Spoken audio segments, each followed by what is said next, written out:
If somebody says Wembley to you, you'll most likely instantly think of the stadium, Wembley Stadium. Or, if you're a bit older, you'll also think of the stadium, Wembley Stadium. But did you know that we almost had an Eiffel Tower-esque tower here that would have beaten out today's Shard and every other building in Europe? Probably not. This story starts with the conclusion of another, the completion on the construction of the Eiffel Tower in 1889, which is close enough to 1885 that I can use this.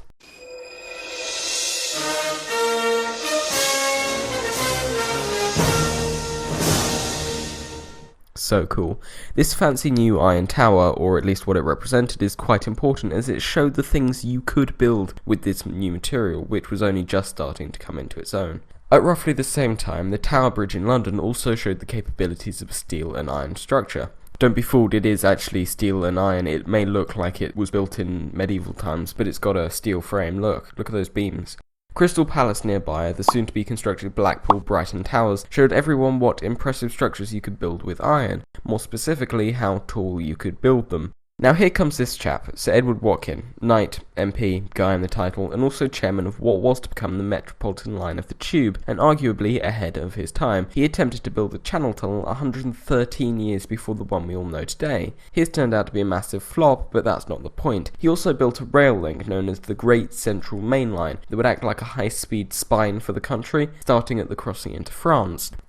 That exact concept is planned to be built in the next decade in the form of high-speed 2. So yeah, he was quite ahead of his time, or at least only when it came to trains. So, he owns the Metropolitan Railway, a railway that reaches from central London to the rural countryside of Middlesex in the northwest. He wants, as any businessman does, more use of his trains. He wants something to draw in the crowds of London to use his trains to get to something, this thing, this attraction.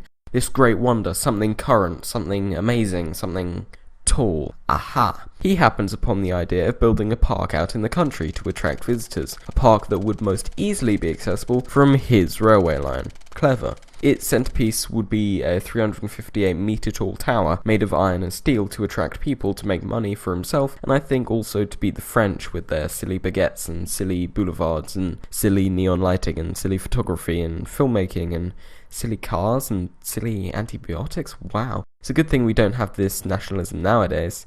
Am I right? Probably I'm right. In 1890, Watkin holds an architectural competition to find the design suited to his vision. Some are completely loopy, some are actually genuinely, literally loopy, and out of the 68 designs submitted, he picks this one, with an octagonal base that will reach up 358 metres or 1,175 feet in old-fashioned units. It will beat out the Eiffel Tower by 45 metres, and everyone will want to climb it, which is cool.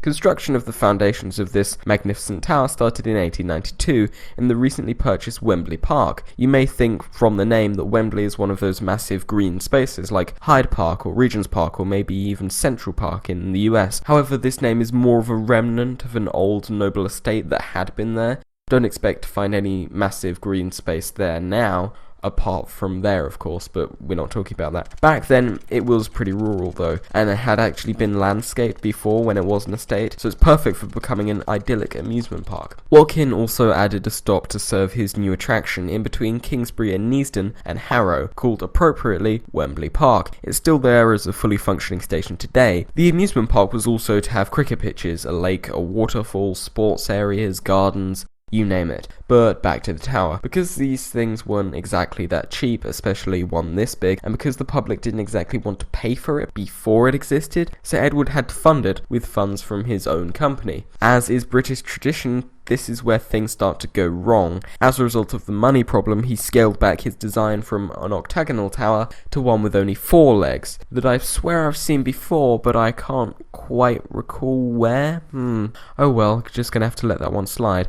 Anyway, the park actually opened in April and May of 1894, as did the tube station, even though the first stage of the tower wasn't even finished yet. This was more to serve the surrounding parkland as entertainment, because that could still make money in the meantime, as it did, drawing in 100,000 people in its first 3 months. Around September of 1894, things start to go very, very wrong in 2 main ways. Number 1. Sir Edward Watkin retired from ill health, leaving the project without a visionary, which is never good. And also number 2. Subsidence. Because the tower had half as many legs as originally planned, they were actually sinking into the ground and causing the whole structure to shift. Wembley wasn't exactly the driest of places, described in 1973 as slushy fields and grass farms. The devil's in the details with this one.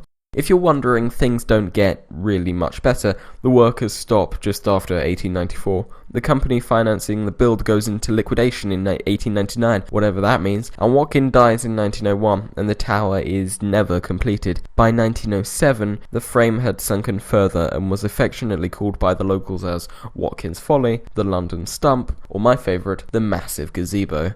I wonder if Americans know what a gazebo is. Oh well, the remains of the tower were demolished, or should I say blown up with dynamite in 1907, which must have been really cool. But however, from this perspective, it looks like the entire thing was a failure. But not quite. Time does heal most wounds. Ash is the most fertile for growth. Other sayings relating to success after failure, you know those ones, put those there. The recreational park Watkin created kept going and actually started thriving. By providing a very accessible sports ground and recreational area to a sprawling urban metropolis, people of course loved it. They kept expanding the pitches, adding pitches, and even adding a golf course in 1912. So, after the First World War, when the capital of the British Empire wanted to hold an exhibition about the British Empire Exhibition, they picked the flourishing Wembley as the host, leading to the massive construction of the Empire Stadium, a massive piece of sporting infrastructure on the site of the tower that could seat 125,000 people. The exhibition was a huge success. People now knew the name Wembley and associated it with sports. More houses and more people flocked to the location. I'm also told the very same exhibition, you know, the British Empire Exhibition, is the setting for one of the first scenes in the King's Speech film. You know, the one where he's stuttering loads, which is cool. Well, not the stuttering, but the scene. Never mind. Then another war rolled around and London was chosen to host the first Olympic Games. Since then, in 1948, the Olympic Games would have been the second in the city because London hosted it in 1908 as well. Where better than a place with the stadium already, especially considering we just fought a world war, so there's not exactly going to be many materials to build a stadium. Yes, you did hear that right, Wembley Park hosted the Olympics, which is not bad for a failure. The name of Wembley kept going. The Empire Stadium was renamed the Wembley Stadium and was demolished this century to build a bigger, better stadium, still called Wembley Stadium. It's hosted a UEFA Championship, it's the home of English football, it's got that instantly recognisable weird arch thing that you can see from really far away. It's a thriving London suburb, a name recognisable across the nation. Other towers like the new Brighton Tower I mentioned earlier were only really passing wonders, soon being demolished or destroyed and forgotten, but in a weird twist of events, failing to build a fashionable attraction now has in the long term benefited people more in the future, which is kind of weird. Also, one last thing to end our story. When they built the new stadium, this shiny new one with the weird arch thing, they lowered the level of the pitch and, completely by accident, they rediscovered the old foundation of Wembley Tower that started the whole thing over 100 years ago, which is pretty cool. I've been Zephyros, and thank you for watching.